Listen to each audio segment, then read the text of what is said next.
I guess it's one of those truisms that Malcolm really needs no introduction. So what I thought I would do is tell you when I first met Malcolm, because we were on an aeroplane flying out to an aircraft carrier. Well, I don't know how many years ago it was, but in this sort of job, you get the occasional perk. And for some reason or other, the US consulate invited me to go and turn up at Mascot one morning, and there were about 15 of us, I guess, something like that. And Malcolm was one, and we all flew out, and it was the Independence, I think. I was trying to find the baseball cap, but then my son tells me no, he wore it out about 5 years ago.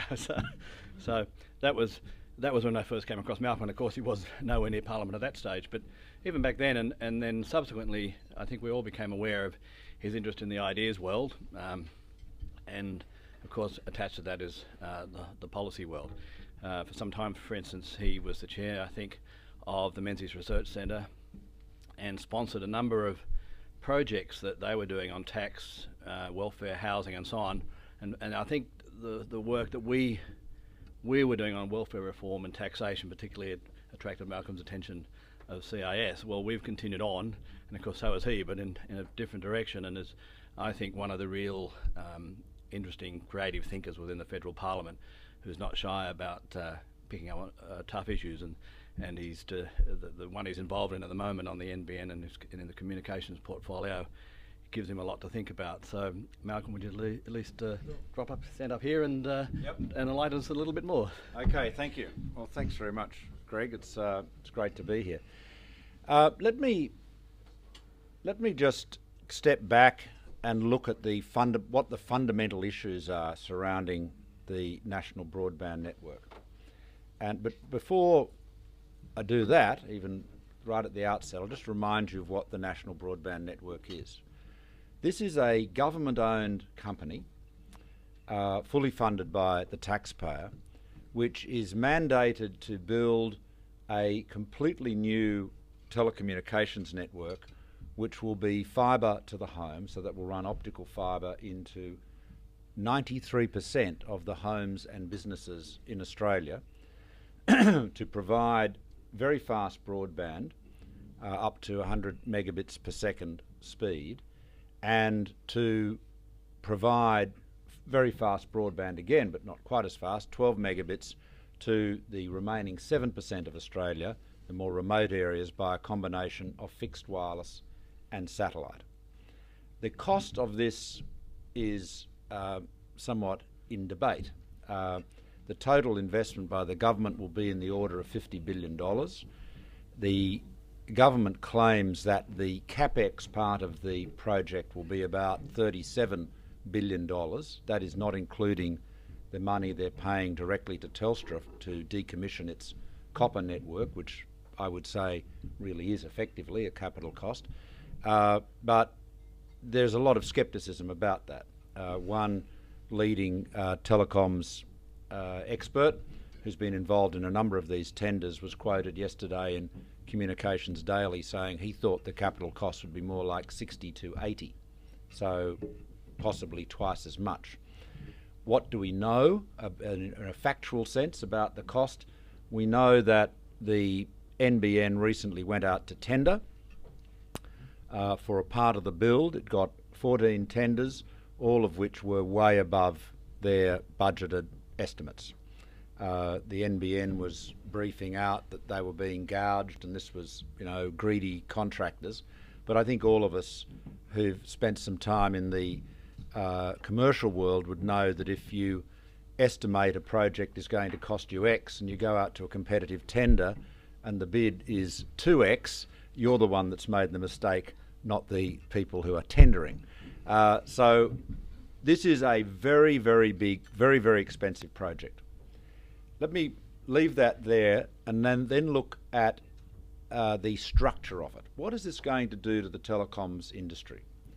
Underlying all of this has been a concern for many years about the vertical integration of Telstra.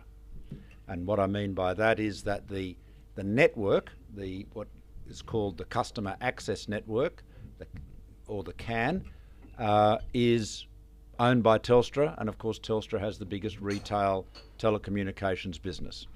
While it is obliged to make its customer access network available to other parties through third-party access regimes.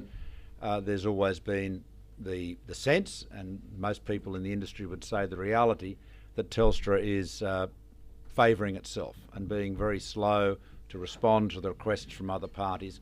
And so a lot of people have argued for many years, including myself, that the customer access network should be structurally separated from Telstra's retail business.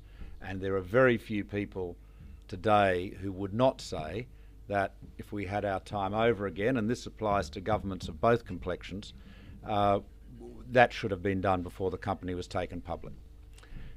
My own view, and I'm speaking now in my former life as an investment banker, is that Telstra would have materially enhanced shareholder value if they had spun off the customer access network years ago. In fact, I took that proposal to Telstra, as indeed a number of other people have done. And the reason for that is that the customer access network would become a regulated utility.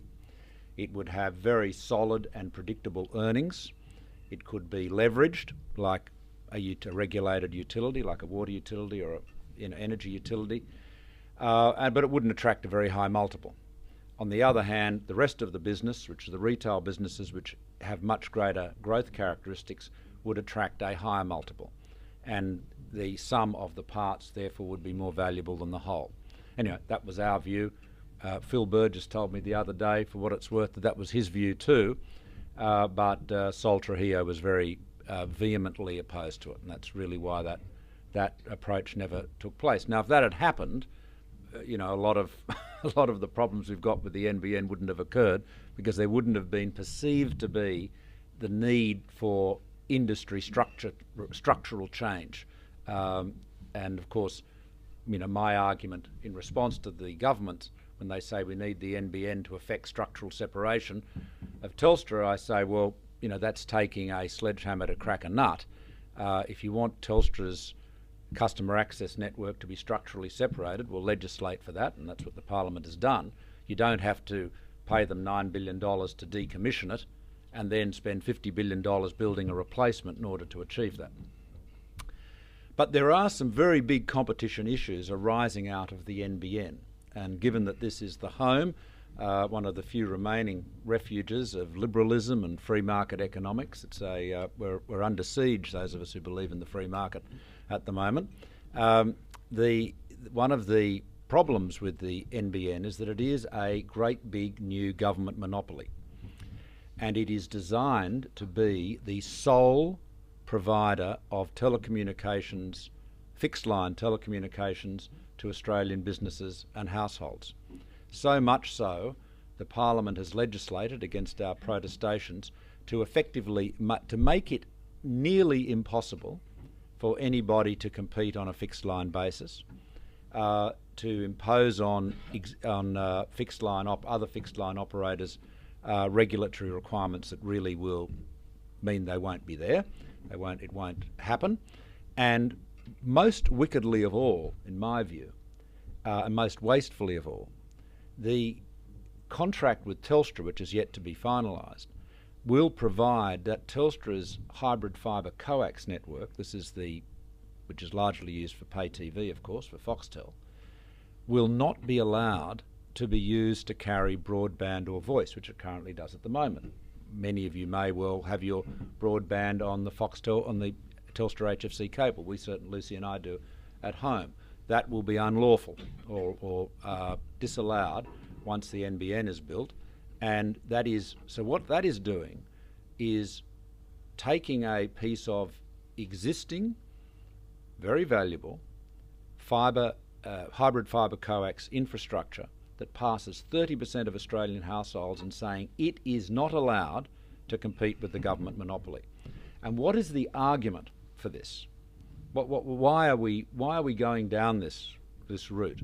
The justification that the government gives is purely economic and unashamedly economic. They say we need to make this a monopoly in order to protect its economics, protect its financial position. Now, if you cast your mind back to the bad old days before Hughes and Vale, and obviously long before microeconomic reform, state governments used to impose all sorts of extraordinary regulations on carriers, on road carriers, in order to prevent or inhibit competition with state government-owned railways. And there were counterparts in other industries where there were state brickworks and so forth. Just shameless government intervention and regulation, hugely inefficient, to protect the commercial position of the government-owned business. That is so long ago that if you speak to many Australians, particularly any young Australians, they'd find it hard to believe that we were ever so unenlightened. But that is exactly what we're doing now, or what the government is doing now with the NBN. It's exactly the same approach and justified on exactly the same terms. So there are some very big competition issues and overall economy-wide issues with the NBN, but there is also, of course, the question of the cost. Let me now move on to the technology and just discuss the cost. There is a tendency for people to forget that the internet is a network of networks. I have my iPad here, which is connected to a 3G network.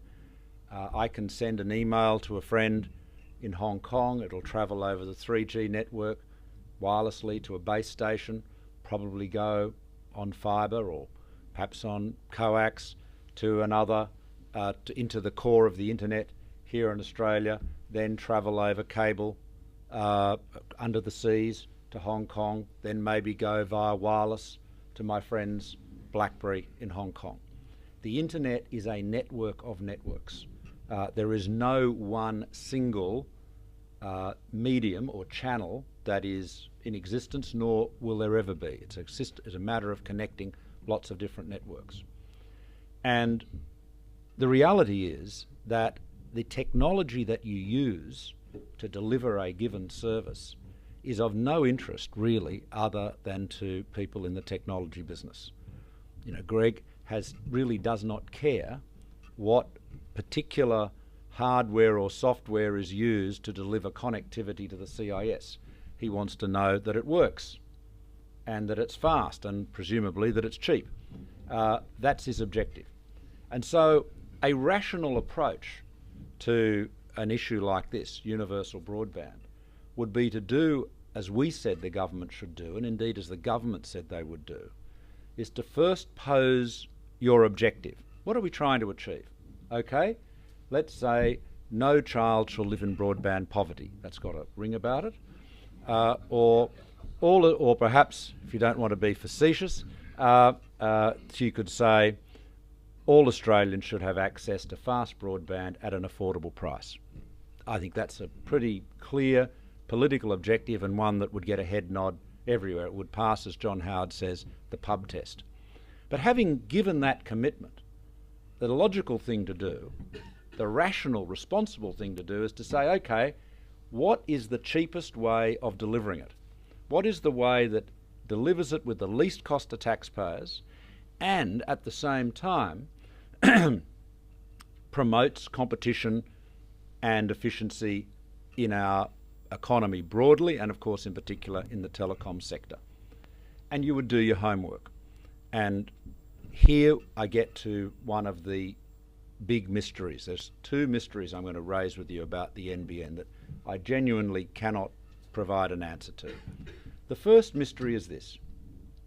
When Rudd got in 2007, he said, sensibly I thought, that in future the federal government would not put money into any major infrastructure project without there being a rigorous cost-benefit analysis. And this was a great passion of Ken Henry's. Ken had given many speeches about this and chastising governments, past and present, and warning governments in the future that you've got to do your homework first. And any project that does not pass a rigorous cost-benefit analysis necessarily detracts from Australia's welfare. We all say amen to that. And the Rudd government set up a body chaired by that great knight, Rod Eddington, Infrastructure Australia, to do this job. And yet, with the NBN, the biggest infrastructure project in our history, no cost-benefit analysis. Why? I simply do not understand that. Because the objective of universal broadband at an affordable price, that's the political objective. How you do it, most Australians would say, well, you're the government, that's your problem. You're the Prime Minister, fix it. That's your job to work that out. Why wouldn't you do your homework? But they didn't. They, after a failed tender, and I won't go through the history of that, they just simply decided to do fibre to the home. Now, fibre to the home is, I suppose, in many respects, I guess, the ultimately fast channel of communication. But it is a little bit like this. Let us say I'm a farmer living 50 k's out of town, and I'm connected to the local town with a dirt track which washes out whenever it rains. And I'm badgering the local council, the local shire, to seal the road. So, to benefit me and people coming to see me. And let's assume the council, in a fit of complete insanity, decides to build a 6-lane freeway to my farm. I will not get to town any faster than I would if it was a single-lane sealed road. The council will have just made a massive overinvestment. Yes, I will have more capacity, but what am I going to use it for? In other words, it'll be a wasted investment. So when people talk about bandwidth increases and saying this technology can give you more bandwidth than that, you've got to ask whether it's actually useful. What are you going to use it for? And so a rational approach to technology and to the deployment of fibre in particular is to say that fibre should be built out as far as is economically viable and as far as is technically required to achieve the bandwidth outcome you want. Now, there is no question that you can, and most countries do, achieve very high-speed broadband for residential and indeed most business purposes without taking fibre into the premises, to pulling fibre right into the house. The cost differential is about 2 to 1. That's to say, fibre to the home is about twice as expensive as what you'll often hear referred to as fibre to the node. Now that can cover a node in an area that services households within a 1 kilometre or a 500 metre radius, or it could refer to a device that sits in the basement of a building or an apartment building and then connects into the copper local area network in the building.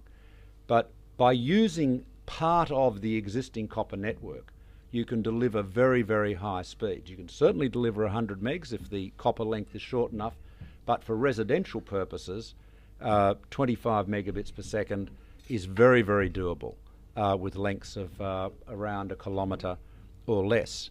Now, that is more capacity, more bandwidth than most households would find any need for. And it's about half the cost. And you don't have to take my authority for that. As I quoted to Mike Quigley yesterday in the Parliamentary Committee, there's a recent Alcatel white paper, technical white paper on this very topic, and that's their figure, 50% differential as a rule of thumb.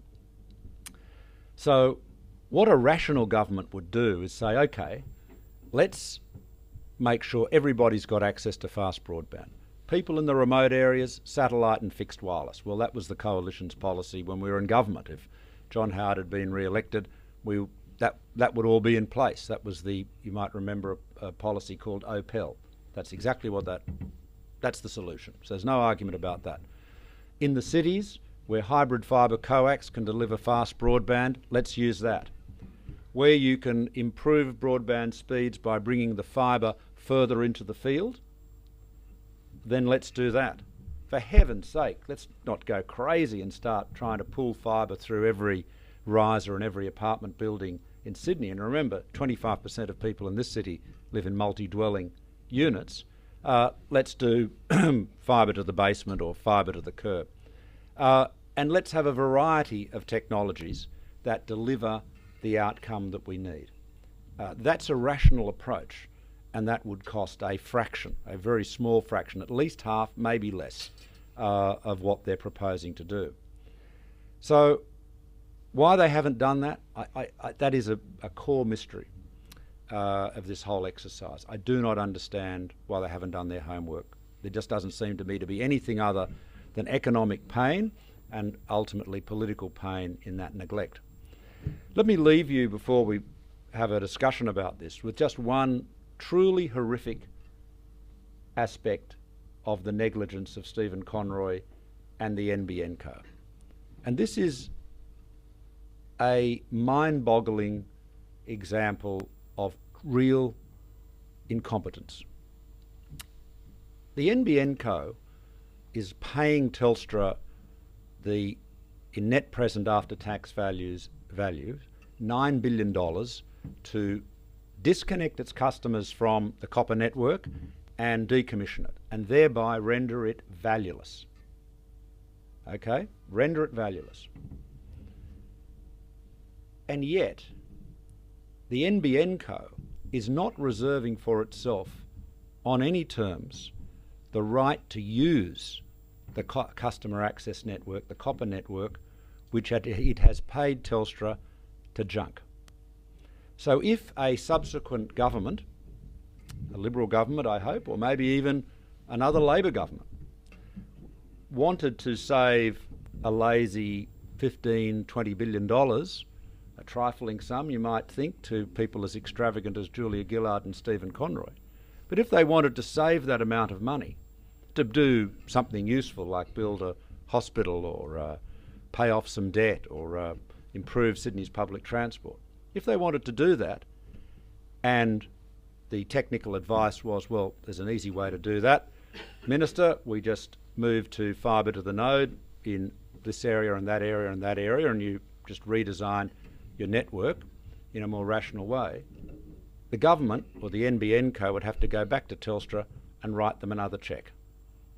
Now, to put this in the less telco jargon, this is like me saying to Greg, that car of yours is just appalling. I hate the sight of it. And as a public service, I'm going to give you $10,000 now on the condition that you take it to the tip. And Greg might say, I don't know whether you've got a nice car or a dreadful car. Let's assume you've got a terrible car. And Greg might say, all right, that's done. That's a good deal. Pockets the 10 grand. And on his way to the tip, I ring Greg and I say, Greg, look, I've been having a think about that. But you've got the 10 grand, you're heading off to the tip. I'd like to get a couple of spare parts out of your car. You know, I think there might be a few items of value in it which I can have. Greg would say, you would think, reasonably, well, you know, you've bought it, you know, it's yours basically, I've essentially sold it to you. On the other hand, if Greg was a toughie, he might say, well, Malcolm, you should have thought about that when we entered into our original bargain. And you're going to have to pay me some more money. And that is basically what Telstra has done. Because if in the example with Greg, I'd said to Greg at the time, I'm giving you 10 grand to push your car over the tip, or alternatively, let me take as much of it as I wish, that would have been the same deal from his point of view. Now, when I put this to Quigley yesterday, he said two things. Firstly, he said the government had not told them to do this, right? And then he said it would be very complex to negotiate it. I don't think it would be complex at all. Frankly, I don't think many commercial people would regard that as being a complex addition to the contract. And it's something that Telstra couldn't resist, if you think about it. Because you're saying to them, here's $9 billion, you take the $9 billion, and you then have a customer access network which has no value, because you can't use it, to be able to say, well, we reserve the right to use such part of it, and of course on the basis that the NBN Co would maintain it, etc. How could Telstra possibly resist that? That has never been put to Telstra. The government has apparently not told the NBN Co to do it, and the NBN Co's chief executive apparently believes because that would be complex, it is simpler just to put this government and any future government in a position where if it were to redesign the NBN network, on a more rational basis, it will have to pay billions of dollars for the same asset twice. Now, you've heard lots of Liberals, including me, say that Labor cannot manage money. And you probably feel there's a touch of partisan bias when we say that.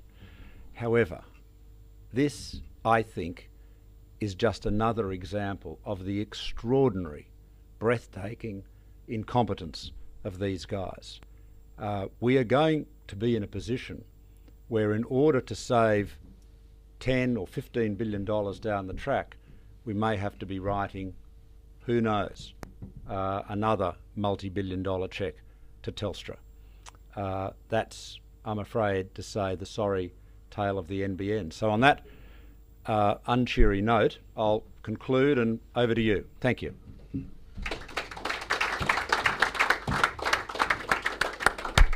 I might reserve the right to ask the first question, and that is, what's 4G and whatever takes over from that going to do to the economic viability or whatever of the NBN? Okay.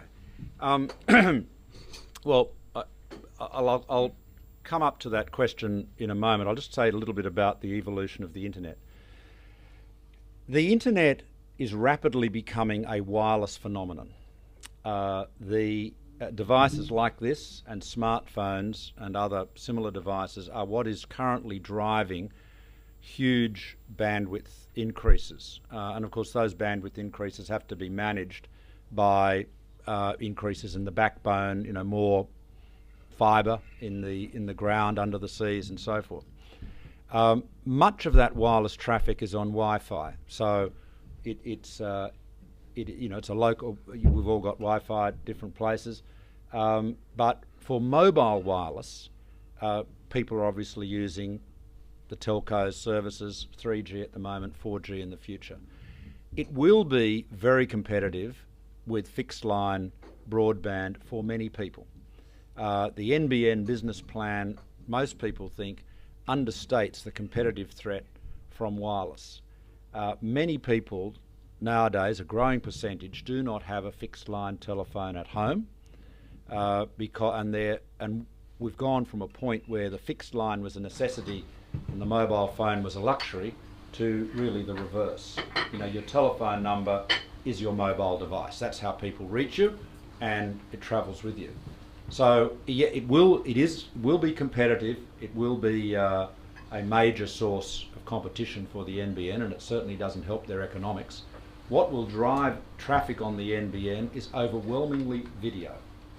The largest single chunk of traffic on the American internet is Netflix, which is a movie download and movie streaming service. You see, it's video, they are the big files. And of course, as that's what has driven demand, because we've now got mobile devices, smartphones, iPads, other tablets, which people can watch videos on. So you can, watch ABC iView or stuff on YouTube. So it's video that's chewing this up.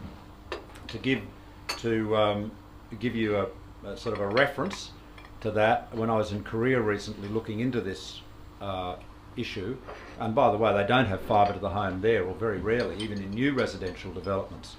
They're cabling the houses or the apartments with copper or Cat5 cable in the case of the buildings I looked at in Incheon. Samsung said to me that they saw the future of the internet as being essentially wireless.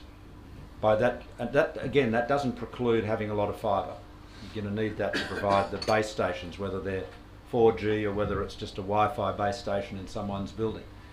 And by internet they mean messaging, browsing, social media, short videos, the sort of stuff you'd use for a tablet device. And so I said, okay, what is the big broadband fixed line pipe into the home going to be used for? Samsung's view is that is overwhelmingly video entertainment, and variants on that, interactive video entertainment in some cases. But that's where Tony Abbott described, talking about set-top boxes.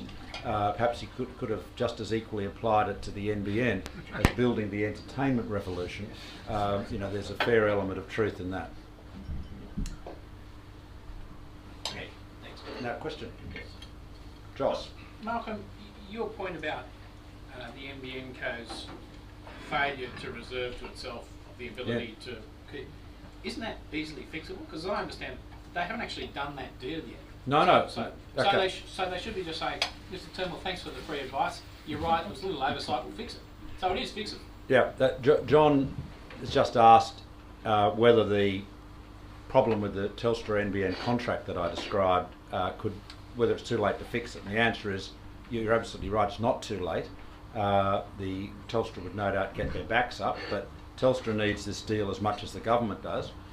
And I think the government is really recklessly irresponsible and negligent in not seeking that. I mean, you know, even if you believe fibre to the home is going to, cure baldness, make everybody beautiful, change everything in a positive way, nonetheless, why wouldn't you? I mean, all of us, many of us, not so much as you, Joss. I don't think anyone's negotiated as many contracts as John O'Sullivan has.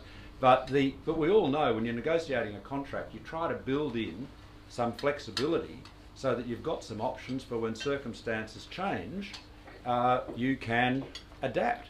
And who's to say that a future government will not, a future Minister for Communication won't be told, I know you love fibre to the home, but you've got to save me $10 billion or $20 billion. And who's to say that technology, the speeds, the very high speeds that are currently being delivered over existing copper over relatively short distances won't become even higher. So why remove that flexibility?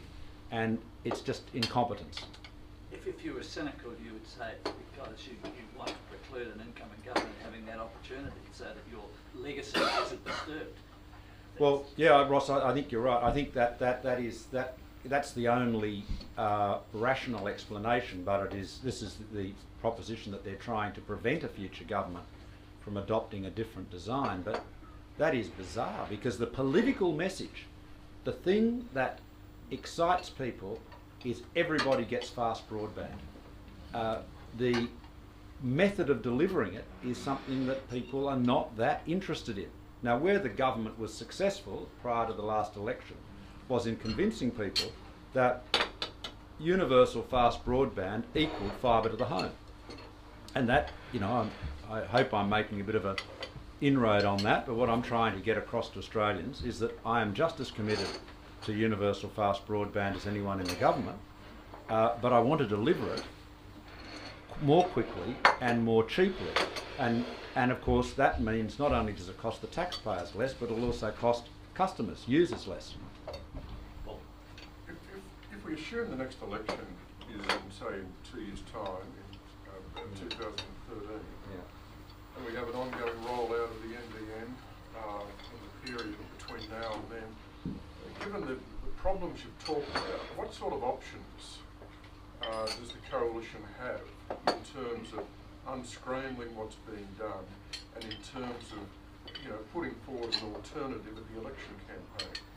Well, Paul's asked what options we have to unscramble the NBN omelette in the lead up to the next election. Well, the first thing is, we don't know what the shape of the Telstra contract is going to be until we see it. But I think where we will try, this is where we will try to get to. We will firstly have a rigorous cost-benefit analysis, and we'll get the Productivity Commission to do that. That's our intention. And get a properly resourced analysis of what is the most cost-effective way to ensure everybody gets fast broadband. In terms of the next step, what I would, and I have no doubt that will recommend that it can be delivered over a variety of technologies. It's not going to say fibre to the home universally is the only way to go. If it does, I suppose Senator Conroy might be vindicated, but I don't think anyone in the industry certainly believes that that's a rational approach. What I would ideally like to see in terms of the industry structure is the government out of this as far as possible. I'd like to see the customer access network of Telstra structurally separated, in the sense that Telstra shareholders would get a share in customer access network company, and that would then become a separate company. I'd like to see it as a regulated utility, so that it would be allowed to charge prices for access to its network, which gave its shareholders a reasonable rate of return on its capital and in particular on its capex. And that's, you know, that is not unfamiliar territory. That's how IPART works and many other pricing regulators work, as we know. There will be some areas where this new company, or new separated company, will not be able to commercially deliver fast broadband, mostly in the bush, and that is where then the government would provide a transparent subsidy. I am not comfortable with cross subsidies of the kind that the government talks about, you know, because it's so opaque. You know, rather than having people in the city paying more for broadband so that, in theory, people in the bush pay less, what I'd rather do is have free competition in the cities and everywhere, and in the areas where the market will not deliver broadband at an affordable price, have a transparent subsidy so we actually know what it costs, and it comes out of the budget. And you know, I think that's a much more rigorous approach. Having said that, if that's not achievable, you know, the cross-subsidisation model is the one that you know, has worked in the past. That's basically what it would look like. It would mean we could guarantee to get all Australians fast broadband a lot faster than the government could, because, and this is a point I should have made earlier, the vast bulk of the cost of any telecom network build-out is not the technology. It isn't the electronics. It isn't even the fibre. It is the civil works. It's the people with the trucks and the backhoes and the drills and the diggers and all of that stuff. And therefore, the more you can use existing infrastructure, the less civil works there is, and the cost of the network comes right down. And you know, that's why you know, fibre to the node is a preferred approach. I mean, one of the problems that you have when you, and this is a problem that all telcos have, and you had David Thodey here, he would confirm this. When they've got facilities that offer people very high speeds, they struggle to get people to pay anything materially additional for them. And the reason for that is if you've got, you know, ADSL2 and you're getting 20 megs or 15 megs or whatever you're getting at the moment, and I come along and say I can give you 100 megs, you're not going to give me 6 times as much for that. You know, you might give me a few dollars more a month for that, but it is, unless you are, you know, running a business, or you really have got unless you are much more than a typical residential user, there is no way you would have applications in use that would require that additional bandwidth. And so it gets back to that, you know, sealed dirt track versus the 6-lane freeway example I gave earlier.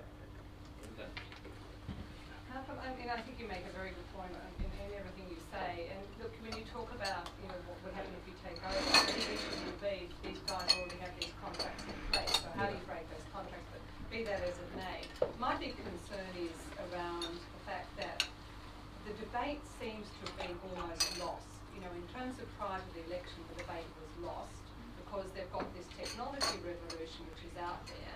How do you bring the debate back onto the table? Because I think all of us around here recognise that in 5 to 8 years' time, if somebody does an analysis on this, the huge economic waste and the white elephant that we've set up here is going to be seen as a total disaster. Now we're heading down this railway track at 100 miles an hour, and there doesn't seem to be anything that's stopping it. And the fact is, we all know we need fast speed broadband for hospitals, for schools, for universities, for businesses, but we actually don't need it in the home. What we have at the moment in most of our homes is absolutely adequate, particularly in terms of entertainment and in terms of any of the sort of work we might do at home. We've been sold an absolute puff. How do you change that story? How do you get the message out there? And how do you bring others around you to support you in that messaging? Because you get it, but we're not getting it out into the media land. And is that because all the media companies want this because it's all about their content and free delivery of their content into the home? Well, there I is. just don't get the debate that's going on out there because it's not happening the way it should be. Okay, well, I agree with you, Melinda. I think, without wanting to sound like Lindsay Tanner, and criticise the media, always a dangerous thing for a politician to do, there is relatively little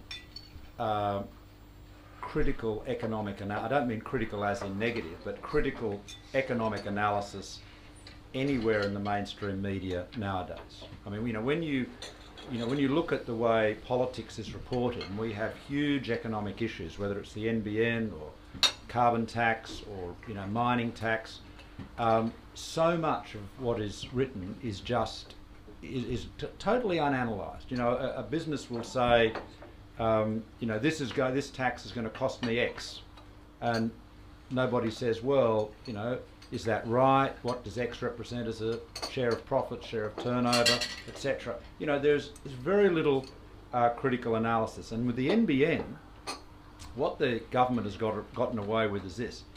It has said fast broadband is a good thing, and it will enable us to do lots of things. Lots of great things in terms of telecommunications. And therefore the fibre to the home is good. But there's a total logical gap between them. I mean, that is like saying having a car is a useful thing, therefore I have to have a Rolls Royce. That's nonsense. Now, the examples that the government gives of the benefits of fast broadband are invariably of what you'd call productivity applications. E-business, e-health, e-learning. They don't require a lot of bandwidth. They really don't. I mean, I'll give you, so I could actually show you a movie of this on my iPad here if you're interested. But when I was in Korea, and Luce and I went to Incheon, which is the port of Seoul. Many of you would know it. It's where General MacArthur made his famous landing in the Korean War. Been a little bit rebuilt since then, I'm pleased to say. But they are building there 3 enormous new cities, which are just awe-inspiring. Gigantic towers, very Blade Runner type of modernistic designs. It's incredibly impressive. And the residential buildings are being cabled with Cat5 cable, not with fibre, as I said. But Cisco are very involved in putting together a smart, connected community network there. And they showed me the teleconferencing that they're making available to all of these places. And it was really amazing. I mean, you will have all seen this in your work at different times, but you actually almost reach out to shake hands with the person in the screen. The definition is so good. And I said, gee, this is amazing, amazing. I said, what bandwidth are you using for this? And he said, 1.5 megs each way. And I said, 1.5 megs? He said, well, we've got better system than anyone else. Other people might need 5 or 6. Not 100. Think about it. Very, very high definition teleconferencing. You don't need, what is 100? Now, if you've got an office, a bank, you need a hospital, you need a big pipe because you've got a lot of people working simultaneously and a lot of data going in and out. But for a residence, and you'll see this sometimes if you're interested, dig into the fibre to the home literature on the net, and you'll see when people are asked to give examples of the bandwidth, why you need the bandwidth, they become almost comical. And I'm not making this up. This is a fair description of them. They will say, okay, here's the scene. Mum's video conferencing with her head office in California. Dad is part of a group, interactive karaoke group, and they're all online together. The kids, this kid is interactive gaming. The other one's, watching a live streaming video from Harvard or something, and all of these. And you've got this extraordinary example. Now, Robert Kenny, the telecoms writer who's based in the UK, who wrote a really good paper on the dubious benefits of very, very high-speed broadband to the home, which I'd encourage you to have a look at, makes this point, and it's a very salient one. He says when you look at the households that they give as examples that would need these very high speeds, firstly, the examples are unreal. But secondly, these are very rich households. Anyone that's got that much electronic kit is very affluent. And so why is the taxpayer subsidising wealthy people who are gadgeted up to the gills to be able to do all of this simultaneous gaming and video conferencing? And you know, that is the problem, because the way the government presents it, it's the choice between carrier pigeons and the future. Well, it's not. I mean, we're all committed to fast broadband, and as Belinda says, most Australians have got access to fast broadband now if they want it. Interestingly, in the market, and again, don't take my word for this, this is easy to verify, in the markets where very high speeds are available, most people take the cheapest, lowest speed. And you know, I can tell you, if the NBN ever gets built and they're offering 100 megs as the top product and the entry level product is 12, most people will take 12 because they will struggle to see. There'll be some people who'll say, oh yeah, I'll take the top number, you know, what the hell, I can afford it. But those people that are watching their pennies, which is most people, will take the cheapest model, the slowest speed if you like, until such time as they can see there are applications that are worth something to them that require the faster speeds. So, Malcolm, at the risk of the tag team act here, I'd be the last person to object to that. and thinking about building the entertainment revolution, it seems to me that what you've described is that since, and it makes complete sense, that businesses of course can and will buy high speed, but that's a small proportion of the capital cost of building the so-called network. So network costs are actually going into delivering consumer services which aren't required.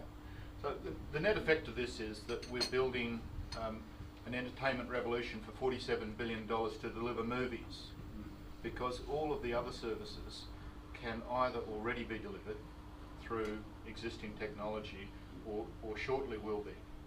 So that's about right. I mean, it is, and when you know, make, you or I or anyone make a point like that, the answer is, and again, this is not a parody, this is exactly what Stephen Conroy says. He says, we are building this to enable us to do the things in 20 years that we cannot even imagine today. Now, I don't expect Stephen Conroy to have a firm grip on the time value of money. Most people in the Labor Party don't. But it is extraordinary to think, you know, that you would build, it's like building a road from nowhere to nowhere and saying, we're building this to connect two cities that we cannot, in 25 years' time, that we cannot even imagine today. I mean, you'd be locked up for, you know, you'd be taken into care, I would think, humanely for such a mad statement. The point is that there have been billions of dollars lost, as we all recall, in building infrastructure on the basis of build it and they will come. And that has been particularly so with telco infrastructure. You know, there's a heap of networks in Australia that were, that were built and that went bust. But you know, the most spectacular examples were all the subsea cable systems that were built and financed around the late 90s, and Asia Global Crossing, Level 3, PSINet. There's a whole bunch of them, and they all went into Chapter 11, and the investment was largely lost. Some of their capacity, thanks to the boom of Netflix and things like that, that capacity is still being taken up, but much of that capacity is still dark. Now, what's the message? You build the technology, not as you don't build it and they will come. You build it just in front of demand, recognising that it is very hard to predict, you know, the nature of that demand, and very hard to predict technology. I mean, I'll give you an example that some of you may have remembered. Some of you may be young enough to remember this from as children, but most of us remember it as parents.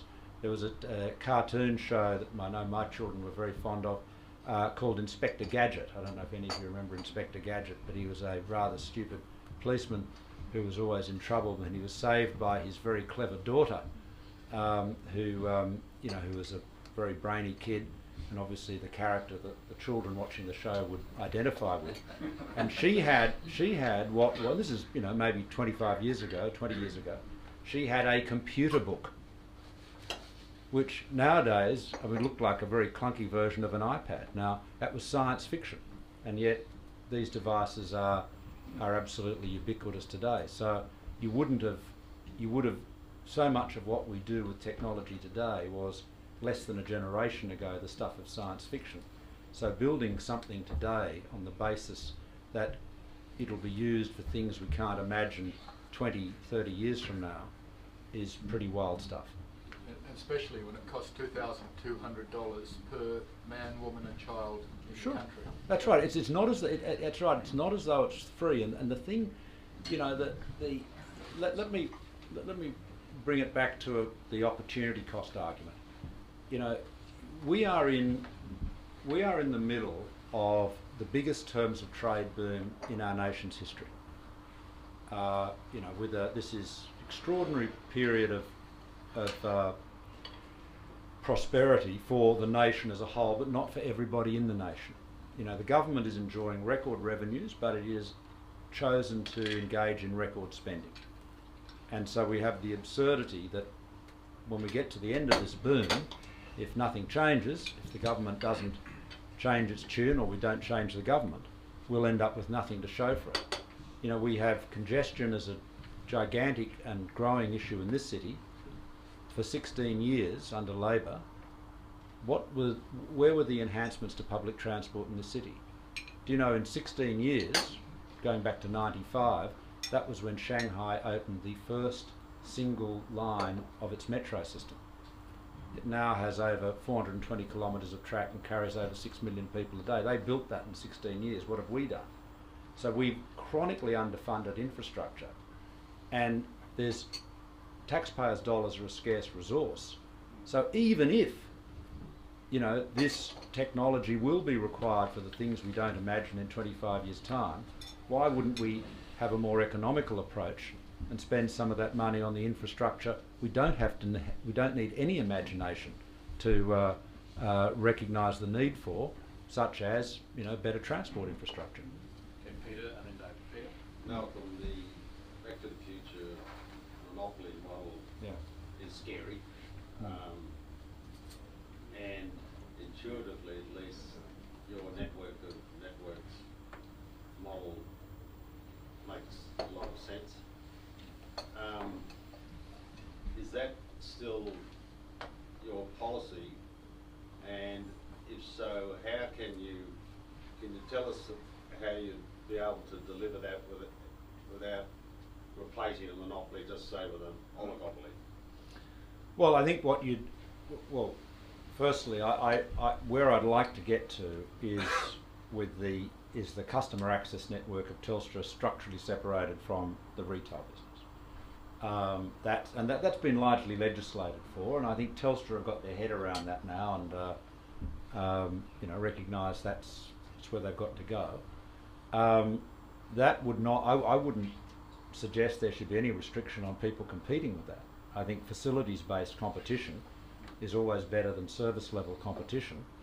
In terms of the internet being a network of networks, that's just a fact. It always will be, by the way, because you know, this is one of the fallacies of the 100 megabit per second pipe. I mean, even if you have got 100 megs between your television or your computer and the exchange, or the the point of interconnection, they call it in NBN language, the passage of the data, the speed of the data that you're receiving, is going to be dictated by the speed of all of the connections between that point of interconnect and the server wherever that may be in the world. I mean, if you want to test that, next time you're downloading a software update or something, or a book or a movie at home, do a speed test on your own computer or iPad or whatever, and make a note of that, and then start downloading and see how fast the download is, and you'll generally find it's a lot less.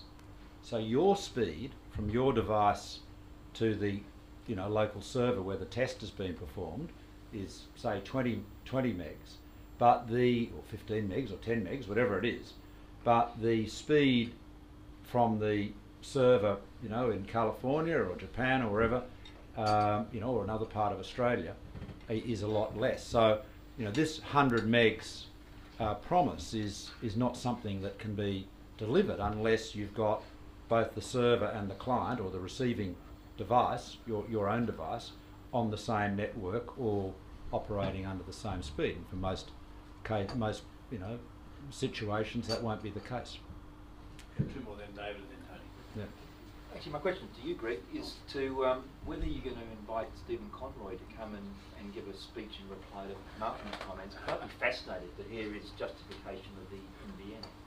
Well, we'd normally like to have people from whom we're going to learn something.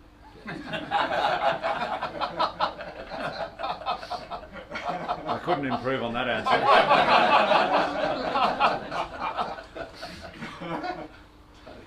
Malcolm, can you just explain to us how does this work as far as the budget is concerned and national debt and so on? I mean, because to me that's not very transparent, because obviously you've used a corporate structure to camouflage some of that.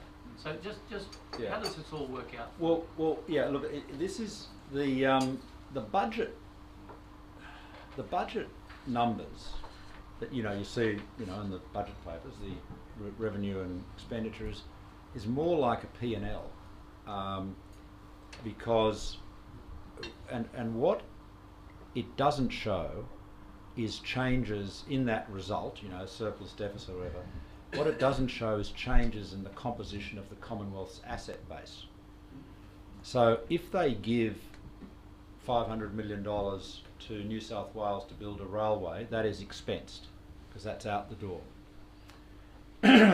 If, on the other hand, they spend $500 million of cash to build a Commonwealth building, that is that's on the balance sheet side. Now, what they are doing with this particular project is they're essentially saying, well, we're just turning cash, funded by debt obviously, into an asset.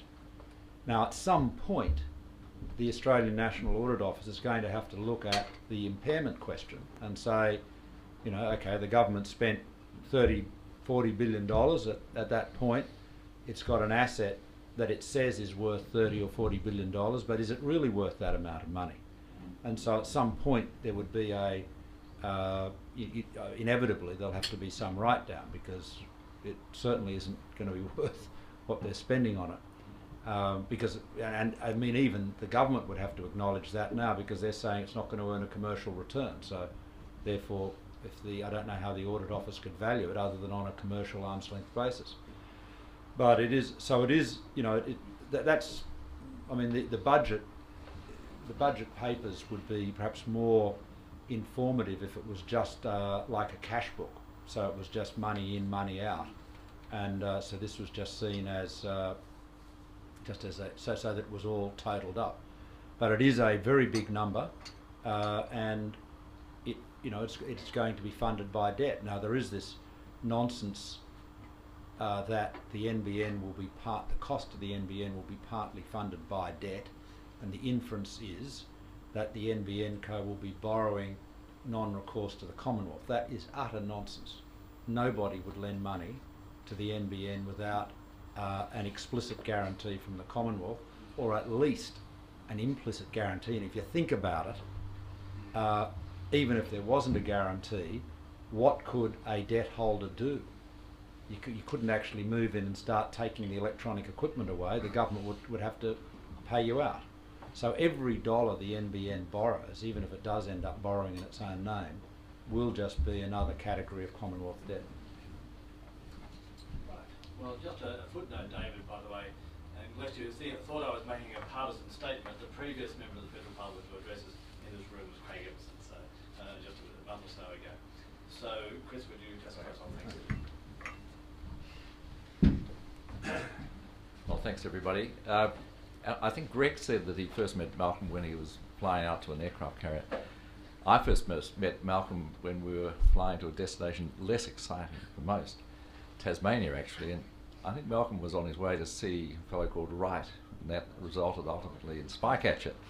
So the rest is history, I guess. But listening to you talk today, I was on the board of Telstra for a while, and to hear you talk about the CAN as most of this customer access network reminds me particularly of how incompetent governments and government departments and the resulting enterprises that come out of them can really be. When Telstra came to be floated, T1, first time, we just had a new chief executive, a very good fellow called Frank Blunt, and of course the bankers wanted to see what our assets were, and the most important asset, of course, that we had, apart from our name, which was brand new at that time, Telstra, was the CAN. So everybody said, well, let's see the details of the CAN. The incompetence of that organisation was shown up by the fact that there was no central record of the CAN.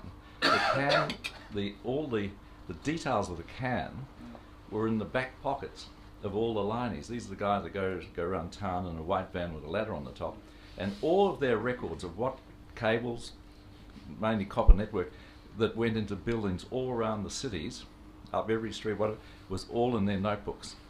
And when they retired, the notebooks went with them. There was no centralised record of the CAN, our major asset. So it was a pretty sobering speech we've had today. But what competence from a minister, or shadow minister, I'm afraid. On either side of the House, there'll be nobody across this subject the way Malcolm is. And I can tell you in the half a dozen ministers we had when I was on the board of Telstra, no one could have spoken about this subject and be so across the brief that you really are. And I think we should all be very, very grateful for that.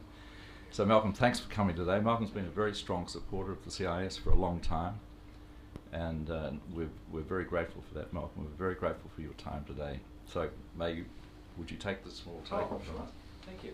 And,